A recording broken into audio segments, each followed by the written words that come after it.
வணக்கம் ஃப்ரெண்ட்ஸ். இன்றைக்கி நம்ம வந்து மகாபலிபுரத்தில் இருக்கிற திரௌபதியின் குளியல் தான் பார்க்க போகிறோம். இது வந்து நம்ம மலை மேலே ஏறி தான் பார்க்கணும். இதில் வந்து மலை மேலே ஏறி வந்து நமக்கு பார்க்குறதுக்கு வந்து நிறையாவே இருக்குது. இந்த வந்து பாருங்கள், இதெல்லாம் வந்து நம்ம மலை மேலே ஏறி தான் போகணும்.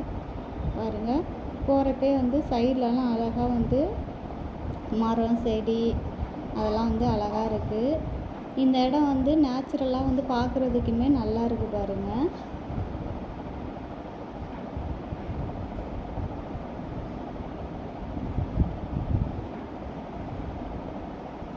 எப்படி இருக்குது பாருங்கள், மலைப்பகுதி தான்.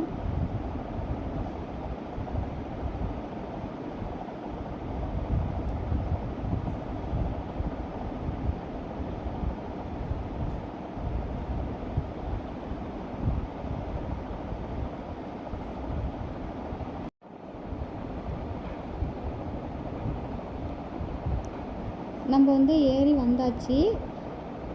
இது பாருங்கள், வியூ பாயிண்ட்டு எல்லோரும் பார்க்குறாங்க பாருங்கள், எவ்வளோ அழகாக இருக்குது பாருங்கள்.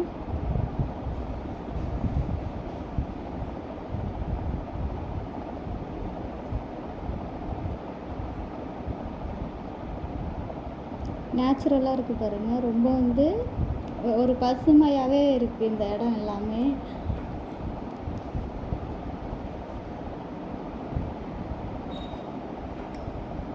இதுதான் பாருங்கள் திரௌபதியின் குளியல் அறை. இங்கே தான் வந்து அந்த மகாபாரதத்தில் உள்ள வந்து இது பாருங்கள், அந்த மகாபாரதத்தில் வந்து திரௌபதி வந்து இந்த இடத்துல தான் வந்து குளிக்கிறதுக்கு வந்து பயன்படுத்தியிருக்காங்க. இதை வந்து மகாபலிபுரத்தில் வந்து அவங்களோட நினைவு சின்னமாக இன்னும் வந்து வச்சுருக்காங்க நம்மளோட பார்வைக்கு. இங்கே பாருங்கள், எல்லாருமே வந்து அழகாக பார்த்துக்கிட்டு இருக்காங்க. இங்கே வந்து ரசிக்கிறதுக்கு வந்து நிறையா பிளேஸ் இருக்குது. இதெல்லாம் பாருங்கள், நிறைய ஸ்கூல் பசங்களும் வந்திருக்காங்க பாருங்கள். எவ்வளோ பசுமையாக இருக்குது பாருங்கள் இந்த இடம்லாம். அந்த மலை மேலே ஏறி நின்று கீழே பார்க்கும்போது அவ்வளோ அழகாக இருக்குது பாருங்கள். கீழே உள்ள பில்டிங், இயற்கை காட்சி எல்லாத்தையுமே வந்து அழகாக வந்து பார்த்து நம்ம ரசிக்கிற வகையில் வந்து இருக்குது. இதை பாருங்கள், எவ்வளோ அழகாக இருக்குது பாருங்கள். இது வந்து ஊரில் நம்ம பார்க்கக்கூடியது இங்கே வந்து இருக்குது, சப்பாத்தி கல்லி. இது பாருங்கள், திரௌபதியோட குளியல் டப்பை பற்றி போட்டிருக்காங்க, குளியல் பாத்தை பற்றி எழுதியிருக்காங்க. தொல்லியல் துறையில் வந்து இவங்க ஆராய்ச்சி பண்ணதை வந்து எழுதி வச்சுருக்காங்க.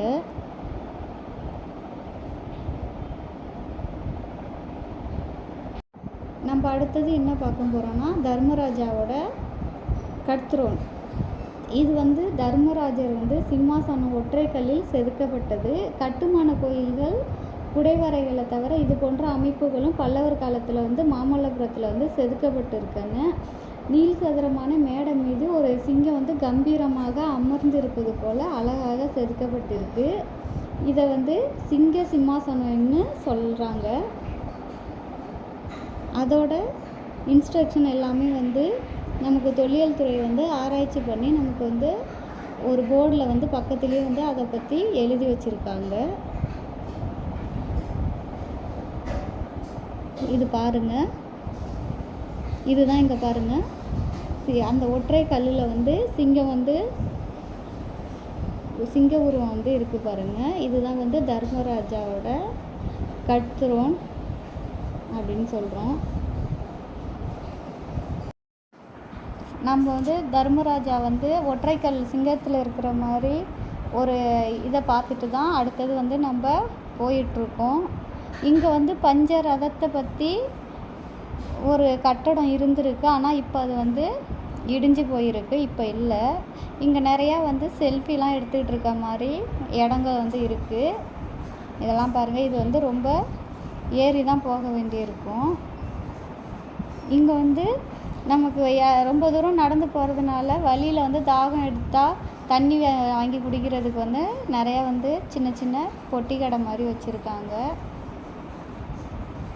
கீழே வந்து நிறையா விற்றுக்கிட்டு இருக்கிறாங்க. தண்ணி, ஜூஸு, நமக்கு ஸ்நாக்ஸு பசிக்கிறதுக்கு தேவைன்னா வாங்கிக்கலாம். இது பாருங்கள்,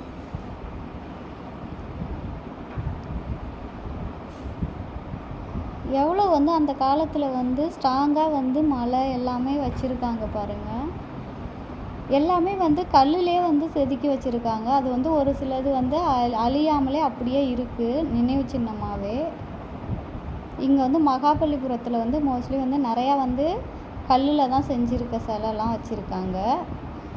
இது பாருங்கள், எல்லாமே வந்து ஒரு பாறை பகுதி தான். நம்ம வந்து மலை மேலே ஏறி தான் வந்து ஒரு சில வந்து சிற்பங்கள்லாம் பார்க்க வேண்டியதாக இருக்குது. இது பாருங்கள், அந்த பாறையெல்லாம் எப்படி இருக்குது பாருங்கள். ஆனால் வெயிலெல்லாம் ரொம்ப ஏறி போகிறது கஷ்டம், ரொம்ப சூடாக இருக்கும். இது பாருங்கள், எவ்வளோ உயரம் மலைப்பகுதி பாருங்கள். இதில் அசால்ட்டாக எப்படி ஓடுறத பாருங்கள் அந்த பையன்.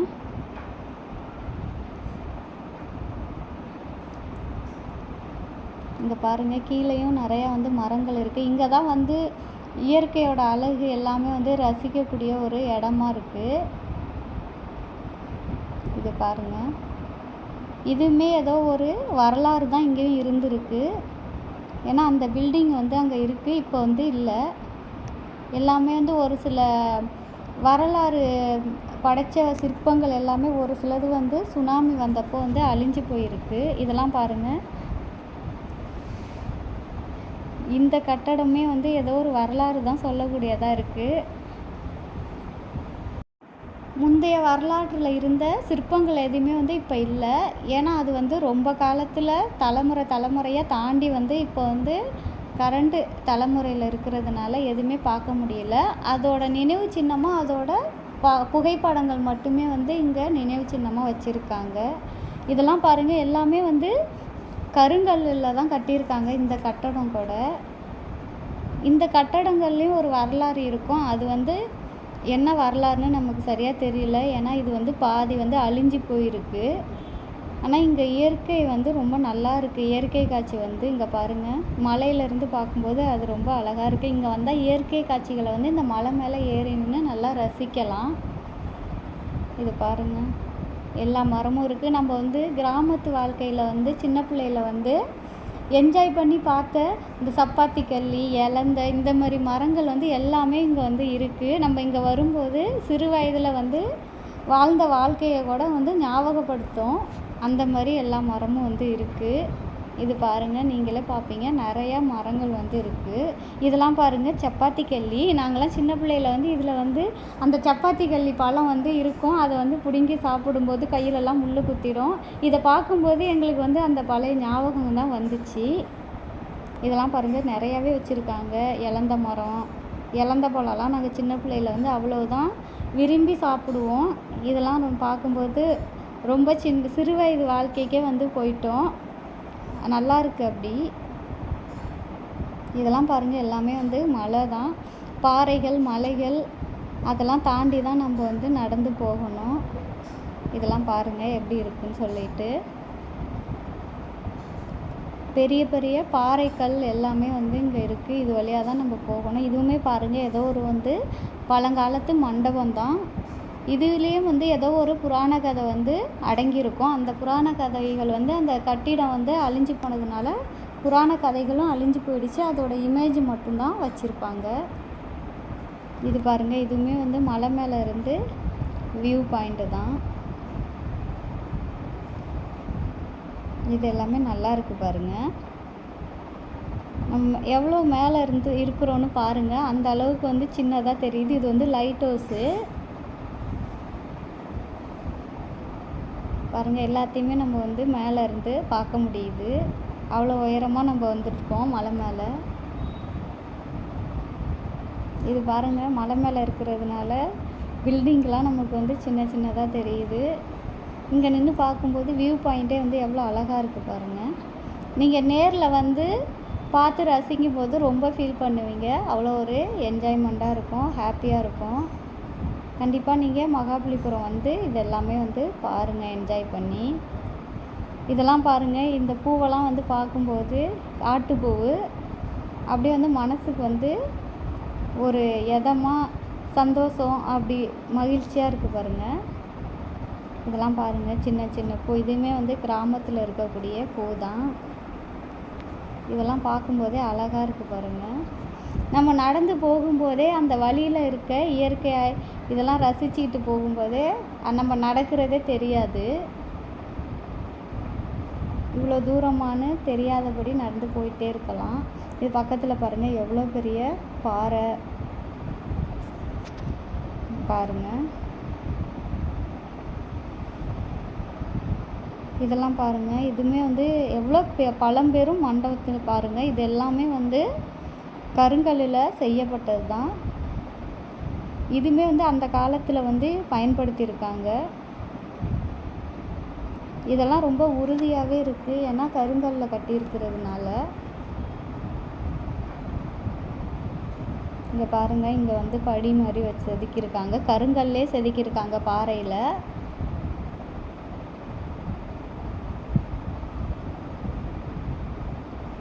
எவ்வளோ அழகாக செதுக்கியிருக்காங்க பாருங்கள். அப்போயுமே வந்து நிறையா வந்து கலைத்திறமை வந்து நிறையா படைச்சிருக்காங்க. இது பாருங்கள், நமக்கு வந்து கையில் வந்து மெகந்தி வச்சுக்கிற அச்சு அந்த மாதிரி இதுவுமே வச்சுருக்காங்க.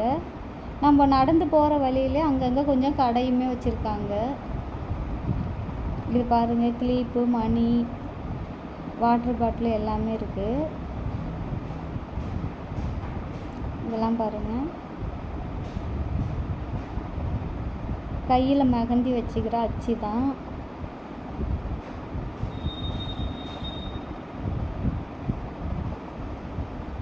இதெல்லாம் பாருங்கள் எவ்வளோ பச்சையாக இருக்குது பாருங்கள்.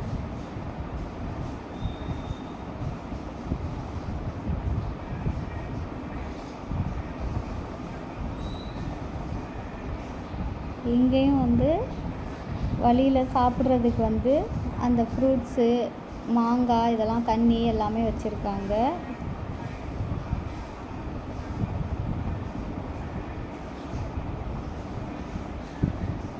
இது வந்து இயர்ரிங்ஸு அந்த மாதிரி வச்சுருக்காங்க. பாவம் இந்த பாட்டி, நீங்கள் போனீங்கன்னா இந்த பாட்டிக்கிட்ட வாங்குங்க, ஏன்னா எங்களாலே வந்து இவ்வளோ தூரம் ஏறி வர முடியலை.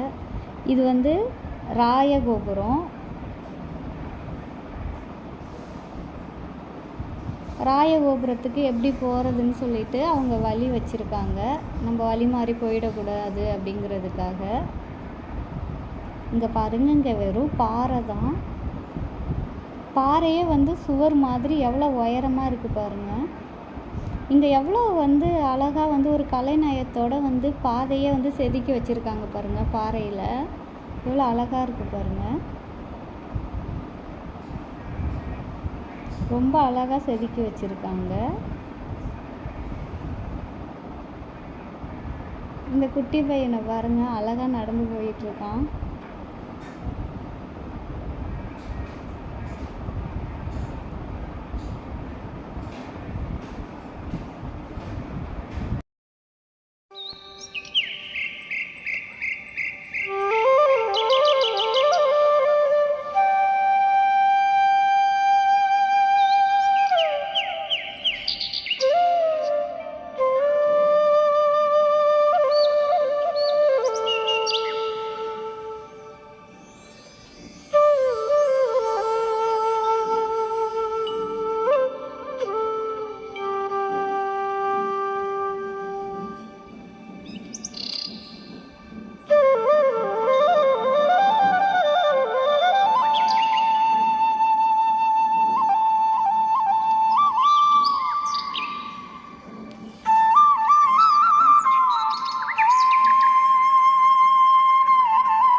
நம்ம வந்து பார்க்க போகிறது வந்து மகிடாசுர மர்த்தினி மண்டபம்.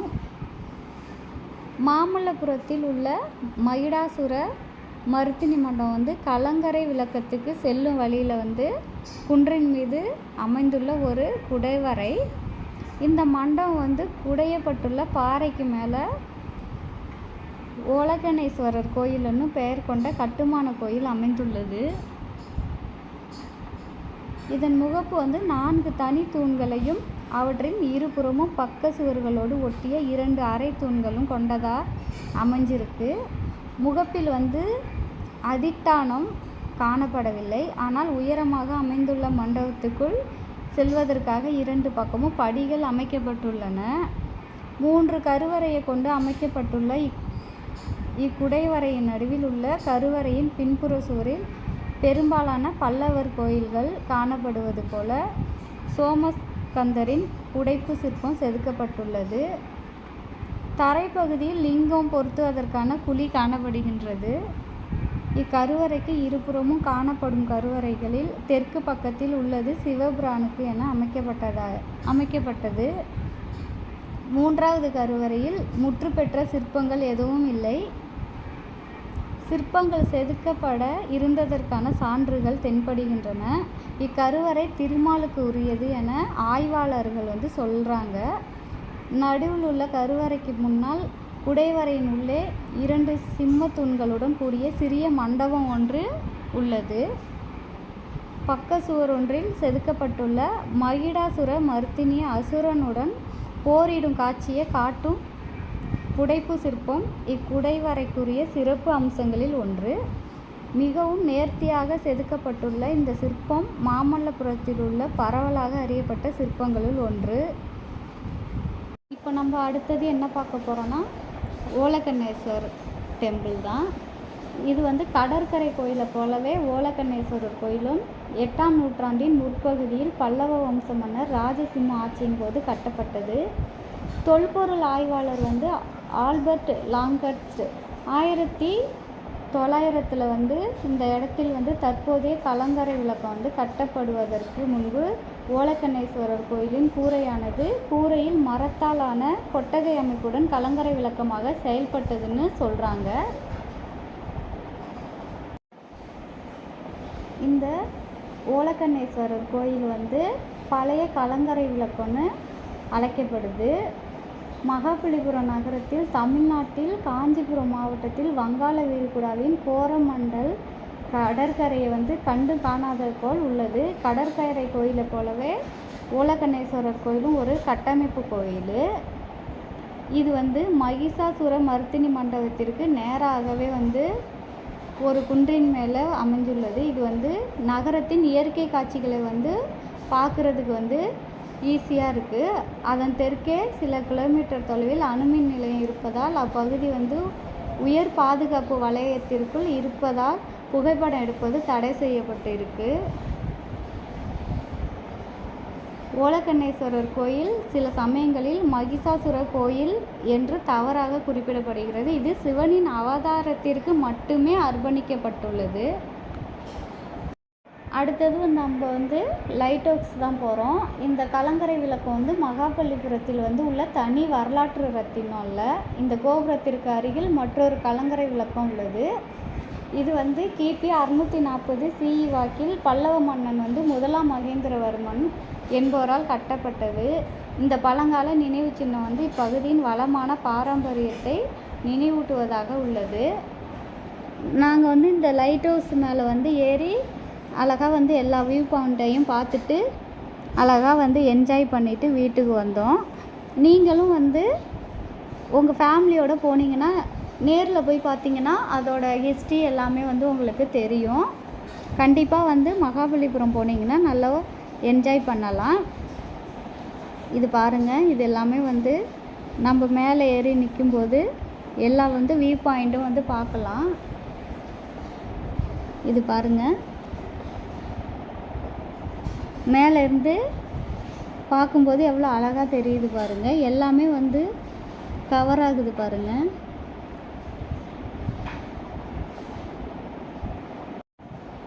இது பாருங்கள், நாங்கள் லைட் ஹவுஸ் மேலே தான் நின்று பார்த்துக்கிட்ருக்கோம். எல்லாத்தையும் அழகாக தெரியுது பாருங்கள்.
இது வந்து ராயகோபுரம். விஜயநகர ஆட்சியர்களால் பின்னர் வந்த ஒரு உயரமான கோபுரத்தை, அதாவது நுழைவு கோபுரத்தை அமைக்கும் முயற்சி தோல்வியுற்றது. அதன் அடித்தளம் மட்டுமே தெரிகிறது.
இந்த வீடியோ உங்களுக்கு பிடிச்சிருந்துச்சுன்னா எங்கள் வீடியோவுக்கு ஒரு லைக் பண்ணுங்கள். மறக்காமல் சப்ஸ்கிரைப் பண்ணுங்கள். Bye friends.